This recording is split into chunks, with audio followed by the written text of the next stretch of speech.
2025 সালের শেষ অথবা 26-এর প্রথম দিকে জাতীয় নির্বাচন হতে পারে বলে জানিয়েছেন প্রধান উপদেষ্টা ডক্টর মোহাম্মদ ইউনূস। তিনি বলেন, অবাধ ও সুষ্ঠু নির্বাচন অনুষ্ঠানের লক্ষ্যে প্রয়োজনীয় সংস্কার চলছে। মহান বিজয় দিবস উপলক্ষে জাতির উদ্দেশ্যে দেওয়া ভাষণে দেশের অর্থনৈতিক ও রাজনৈতিক পরিস্থিতি সহ নানা ইস্যু তুলে ধরে প্রধান উপদেষ্টা বলেন, পতিত সরকারের ষড়যন্ত্র প্রতিহত করতে এই মুহূর্তে জাতির ঐক্যবদ্ধ থাকার কোনো বিকল্প নেই। বিস্তারিত জানাচ্ছেন সৈয়দ রিয়াজ। বিসমিল্লাহির রহমানির রহিম। মহান বিজয় দিবস উপলক্ষে জাতীয় গণমাধ্যমে দেয়া ভাষণের শুরুতেই প্রধান উপদেষ্টা ৭১-এর স্বাধীনতা যুদ্ধে আত্মদানকারীদের সাথে ২৪-এর গণ অভ্যুত্থানের শহীদদের স্মরণ করেন। বলেন, পরাজিত শক্তি দেশবিরোধী নানা ষড়যন্ত্র চালিয়ে যাচ্ছে। যখন পরাজিত শক্তি নড়ে চড়ে ওঠার চেষ্টা করছিল, সকল রাজনৈতিক দলের এবং সকল ধর্মের শীর্ষ ব্যক্তিদের এবং ছাত্রদের সমাবেশের মাধ্যমে এক কণ্ঠে সজোরে ঘোষণা দিয়েছিল, আমরা যে নিরেট অক্ষের মাধ্যমে অভ্যুত্থান করেছি সে ঐক্য আরও জোরদার হয়েছে। ৪ মাসের ব্যবধানে আমাদের ঐক্য কোথাও শিথিল হয়নি। নতুন বাংলাদেশ গড়ার সংকল্পে আমরা অটুট আছি। প্রায় আধা ঘন্টার এই ভাষণে ডক্টর ইউনূস তুলে ধরেন সাম্প্রতিক সময়ের গুরুত্বপূর্ণ সব কর্মপরিকল্পনা ও তার বাস্তবায়ন। জানান, সংস্কারের উদ্দেশ্যে গঠিত ৬টি কমিশনের কাজ সন্তোষজনক। যে কোনো সংস্কারের কাজে হাত দিতে গেলে রাজনৈতিক ঐকমত্যের প্রয়োজন। আমরা ৬ কমিশনের চেয়ারম্যানদের নিয়ে একটি জাতীয় ঐকমত্য গঠন কমিশন প্রতিষ্ঠা করার দিকে অগ্রসর হচ্ছি।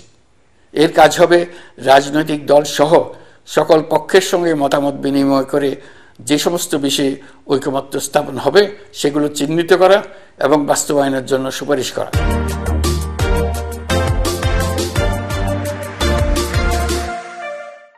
অন্তর্বর্তী সরকার যখন দায়িত্ব নেয় তখন দেশের অর্থনীতি বিপর্যস্ত ছিল জানিয়ে প্রধান উপদেষ্টা আশ্বস্ত করেন। বলেন, মানুষের জীবনমান উন্নয়নে অতি দ্রুতই মূল্যস্ফীতি কমিয়ে আনা হবে।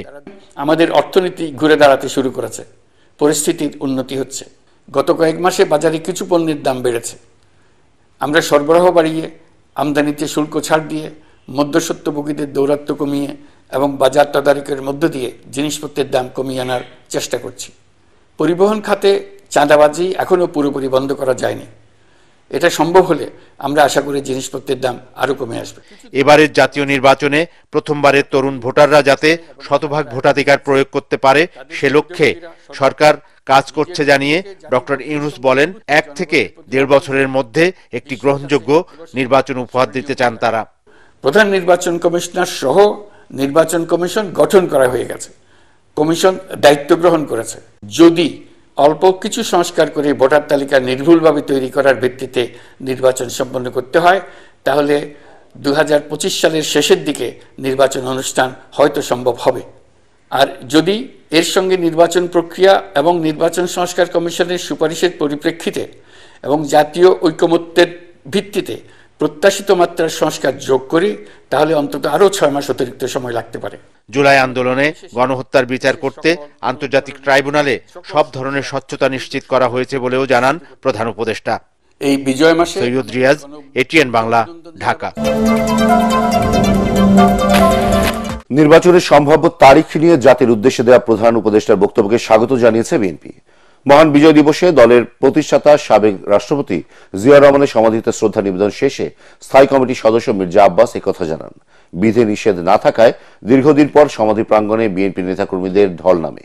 ফুলেল শ্রদ্ধায় দলের প্রতিষ্ঠাতা শহীদ রাষ্ট্রপতি জিয়াউর রহমানকে স্মরণ করেন নেতাকর্মীরা। পরে সাংবাদিকদের সাথে কথা বলতে গিয়ে মির্জা আব্বাস বলেন, শেখ হাসিনা স্বৈরশাসন মুক্ত হওয়ার পর দেশের মানুষ দীর্ঘদিন পর বিপুল উৎসাহ উদ্দীপনা নিয়ে বিজয় দিবস উদযাপন করছে। নির্বাচন ও রাজনীতিকদের নিয়ে কয়েকজন উপদেষ্টার বক্তব্যের সমালোচনা করে মির্জা আব্বাস বলেন, সংস্কারের নামে দীর্ঘদিন দেশের মানুষকে ভোটাধিকার বঞ্চিত রাখা যাবে না।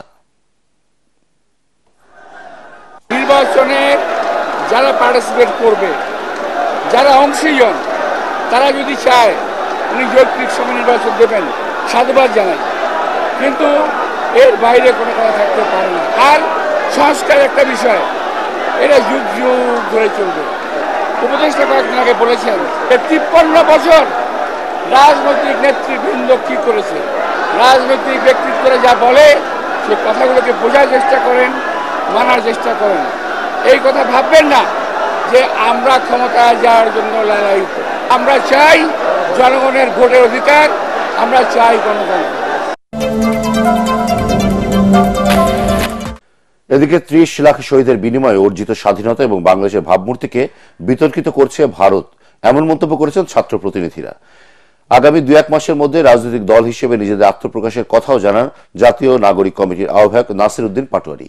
সাভারে জাতীয় স্মৃতিসৌধে শহীদদের প্রতি শ্রদ্ধা জানাতে এসে তারা এসব কথা বলেন। ধর্ম বর্ণ নির্বিশেষে সবাই মিলে একসাথে বসবাসের আশাবাদ ছিল সাধারণ মানুষের কণ্ঠে। আশিক মাইনুদ্দিনের ছবিতে বিস্তারিত জানাচ্ছেন মাজহারুল হক মুহাজির।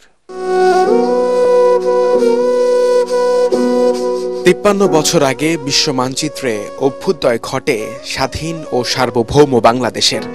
এই লাল সবুজের পতাকা আর নিজের আত্মপরিচয়ের জন্য লড়াইটা ছিল দীর্ঘ ৯ মাসের।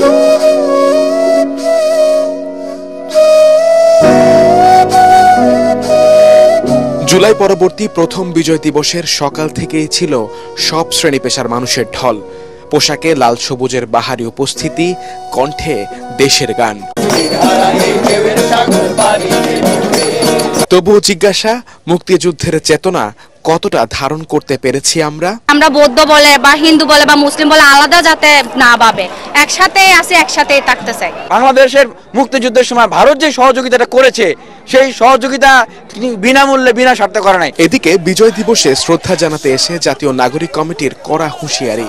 মুক্তিযুদ্ধকে অনুপ্রেরণা মনে করেই নতুন করে দেশ গড়তে চায় ২৪-এর যোদ্ধারা। জাতীয় নাগরিক কমিটি এবং বৈষম্য বিরোধী ছাত্র আন্দোলন আগামী তো ১-২ মাসের মধ্যে বাংলাদেশে একটি সুন্দর দল উপহার দিবে, যে দলের মধ্য দিয়ে বাংলাদেশের সেই ৭১-এর পরে ৭২-কে বাংলাদেশকে যেভাবে অন্য খাতে প্রভাবিত করা হয়েছিল, ৯০-এর গণ অভ্যুত্থানকে যেভাবে চুরি করা হয়েছিল, ২৪-এর যে গণ অভ্যুত্থান হয়েছিল, সেই গণ অভ্যুত্থানের স্বপ্নের আকাঙ্ক্ষায় এই রাজনৈতিক দল বাংলাদেশকে ওই স্বপ্নভূমিতে নিয়ে যাবে।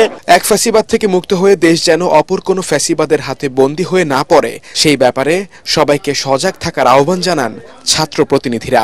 তরুণ প্রজন্মের বার্তাটা একেবারে স্পষ্ট, সকল বিতর্কের ঊর্ধ্বে মহান মুক্তিযুদ্ধ।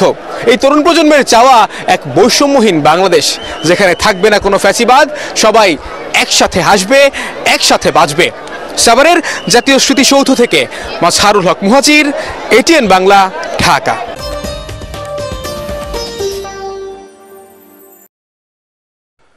ফ্যাসিস্ট সরকারের আমলে বিজয় দিবসকে দলীয়করণ করে বিজয়ের গৌরবকে খর্ব করা হয়েছে বলে মন্তব্য করেছেন বৈষম্য বিরোধী ছাত্র আন্দোলনের সমন্বয়করা। কেন্দ্রীয় শহীদ মিনারে এক সমাবেশে হাসনাত আব্দুল্লাহ বাংলাদেশের বিজয় প্রসঙ্গে ভারতের প্রধানমন্ত্রী নরেন্দ্র মোদীর ফেসবুক পোস্টের তীব্র সমালোচনা করেন। এদিকে আরেক বিজয় র্যালি শেষে সার্জিস আলম বলেন, দেশের বিরুদ্ধে কোনো চক্রান্ত মেনে নেবে না জনগণ। আরো জানাচ্ছেন মুশফিকুর রহমান। মহান বিজয় দিবসের র্যালিতে অংশ নিতে সকাল থেকেই কেন্দ্রীয় শহীদ মিনারে ছোট বড় মিছিল নিয়ে জড়ো হতে থাকেন বৈষম্য বিরোধী ছাত্র আন্দোলন সহ বিভিন্ন ছাত্র সংগঠন, জুলাই বিপ্লবে আহত ও শহীদ পরিবারের সদস্যরা। এতদিন আমাদের বিজয় ছিল, বাট শুধুমাত্র মানুষ নামে মাত্র জানতো। এবার যে কষ্টটা করছি আমরা, নিজে আন্দোলন করে, এটা আমাদের কাছে একটু অন্যরকম বিজয়টা। এই বিজয়কে আমরা নতুন ভাবে দেখছি, নতুন ভাবে বলতে এই যে সকলে জনগণ, আমরা তরুণ প্রজন্মের যে অংশগ্রহণ, এটা নিশ্চিত হচ্ছে। এবার একদম উন্মুক্ত পরিবেশে নিজের মতো করে আসতে পারছি, নিজের মতো করে উচ্চারণ করতে পারতেছি। আমরা চাই এমন একটা রাষ্ট্র অবকাঠামো যেখানে নতুন একটা রাজনৈতিক বন্দোবস্ত করা হবে, যেখানে আমার ভাই আমাকে স্বার্থের জন্য, ক্ষমতার জন্য আমাকে হত্যা করবে না। এ সময় বাংলাদেশের বিজয় প্রসঙ্গে ভারতের প্রধানমন্ত্রী নরেন্দ্র মোদীর ফেসবুক পোস্ট নিয়ে তীব্র সমালোচনা করেন হাসনাত আব্দুল্লাহ। আমরা এই মুক্তিযুদ্ধের সম্পূর্ণ দখলদারিত্ব চাই, আমরা স্বাধীনতার পূর্ণ অধিকার চাই। কোনো বহিঃশক্তির কোনো আক্রমণ, অখণ্ডতার প্রতি হুমকি নিয়ে বাংলাদেশ আর থাকবে না। বাংলাদেশ নিজের ভূখণ্ডে একটা কমিউনিটি হয়ে উঠবে। যেই তারুণ্যের হাত ধরে নতুন বাংলাদেশের দিগন্ত উন্মোচিত হয়েছে, সেই তারুণ্যের বিজয় উদযাপন যেন অন্য যে কোনো সময়ের চাইতে একটু বেশি উন্মাদনার। তাদের দাবি, যেই চেতনা নিয়ে, যে চেতনাকে বুকে লালন করে স্বৈরাচারী শাসকের পতন ঘটিয়েছিলেন, সেই চেতনাকে বুকে ধারণ করে যাতে নতুন বাংলাদেশ বিনির্মাণ করা হয়। বিকেলে বিজয় দিবসের বর্ণাঢ্য র্যালি বের করে জাতীয় নাগরিক কমিটি। এতে দলটির মুখ্য সংগঠক সার্জিস আলম বলেন, বাংলাদেশের বিজয়কে ভারতের বিজয় হিসেবে দেখাতে চাইলে এদেশের জনগণ দিল্লিকে উৎখাত করবে। আমরা পৃথিবীর প্রত্যেকটি দেশকে বলে দিতে চাই, আমাদের সাথে সম্পর্ক হতে হবে সম্মানের, সম্পর্ক হতে হবে সমতার। কেউ যদি শোষণের দৃষ্টিতে আমাদের দিকে তাকায়, আমরা সেই চোখ উপড়ে ফেলবো। বক্তারা বলেন, হাসিনার বিচার না হওয়া পর্যন্ত দেশে কোনো নির্বাচন করতে দেওয়া হবে না। মুশফিকুর রহমান, এটিএন বাংলা, ঢাকা।